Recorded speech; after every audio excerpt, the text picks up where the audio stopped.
கோவையில் சூறைக்காற்றுடன் கனமழை, இருசக்கர வாகன ஓட்டிகள் கடும் அவதி. ஒரு சில இடங்களில் மரக்கிளைகள் முறிந்து விழுந்ததால் அப்பகுதியில் மின்சாரம் தடைபட்டுள்ளது.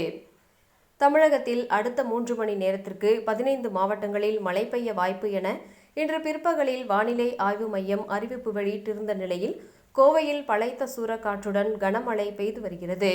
தமிழகத்தில் சென்னை, செங்கல்பட்டு, காஞ்சிபுரம், திருவள்ளூர், கோவை, திருப்பூர், கிருஷ்ணகிரி, திருப்பத்தூர், வேலூர் மற்றும் ராணிப்பேட்டை ஆகிய மாவட்டங்களில் இடி மின்னலுடன் கூடிய மிதமான முதல் கனமழைக்கு வாய்ப்புள்ளதாக வானிலை ஆய்வு மையம் அறிவிப்பு வெளியிட்டிருந்தது.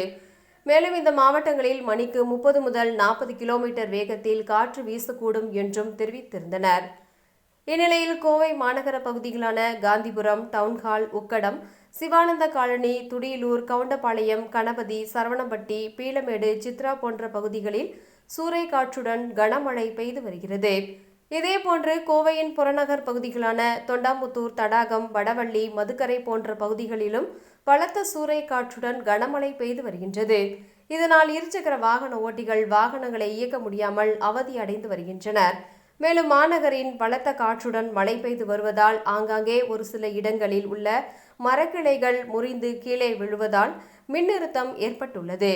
இதனால் மின்சாரம் தடைபட்டுள்ளதால் அப்பகுதியில் உள்ள பொதுமக்கள் அவதியடைந்துள்ளனர்.